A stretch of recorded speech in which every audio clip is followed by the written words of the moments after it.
Hello and welcome to this episode of Stitch in Time. Today we put the focus on mutual funds and how many schemes should you own. One of the mistakes that people end up making is to buy too many mutual fund schemes.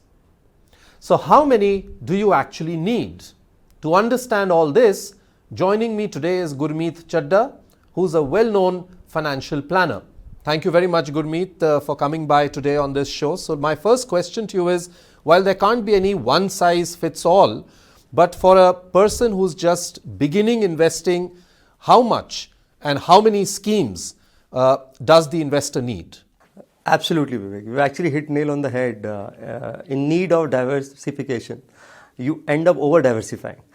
People actually confuse a mutual fund with one scrip. Which is not the case. And you end up buying 10, 15, 20. I've seen 50 plus schemes in a lot of portfolio. So that confusion that a mutual fund is concentrated, you end up over diversifying, which is actually very, very harmful to your overall returns. You end up buying the entire market. A mutual fund buys typically 50 to 60 stocks. So if you're buying, let's say 10, 12 funds also, right, which a lot of investors do, by the way, there are a lot of investors who do 8, 10 schemes. Assuming some overlap, you're buying some 300, 400 stocks. If that be the case, might as well buy the index, might as well buy BSC 200, 500 and why pay that? So I think this concept of diversification, you end up actually hurting your overall portfolio returns. So Gurmeet, what is the harm that can come to an investor if you tend to over diversify, as you mentioned? So you're paying a fee. So that's a significant part of the expense. There is this, a lot of people do NFO marketing, so new NFOs coming, new themes coming. Also it gets you into, the biggest hazard is how will you review your portfolio? So one aspect, the significant aspect of portfolio construction is asset allocation. So asset allocation doesn't mean having 15 different schemes. Asset allocation it means having a right set of equity, debt, offshore, gold.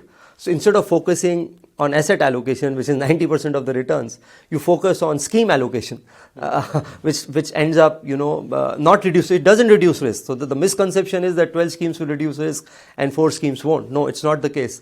Look at COVID, for example. The large cap category from Jan till 23rd March fell 34%.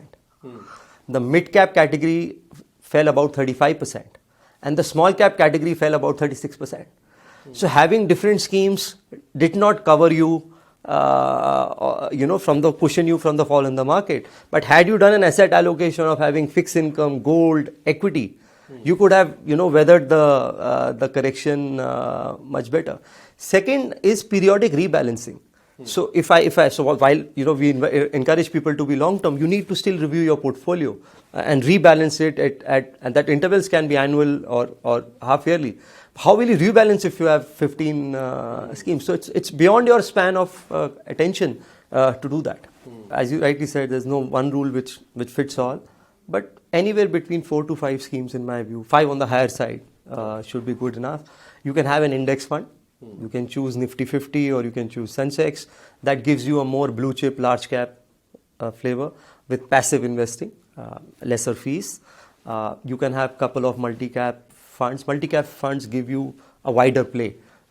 Within multi-cap, you have a focus category, which is 25-30 stocks.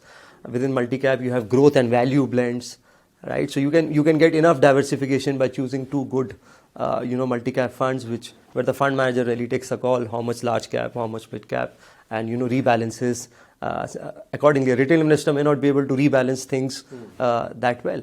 And if you are a little aggressive investor and your horizon is, let's say, 10 years plus, maybe a good mid cap fund can be added. So I think about 3 to 4 should serve you well in the long run. Avoid thematic funds to begin with. Unless you are a sector expert, you understand healthcare. These days, the healthcare and IT is in focus. People think that, this is the next disruption India is going to see. But your domain knowledge has to be very good. For a thematic fund, could be infra, could be healthcare, anything. And the timing of exit becomes important, which is not really the purpose while really doing mutual funds. Thank you very much, Gurmeet, for coming by and sharing your perspective with our viewers. Well, You must remember that when it comes to choosing the number of schemes, it is the quality that matters and not the quantity. Keep watching Stitch in Time.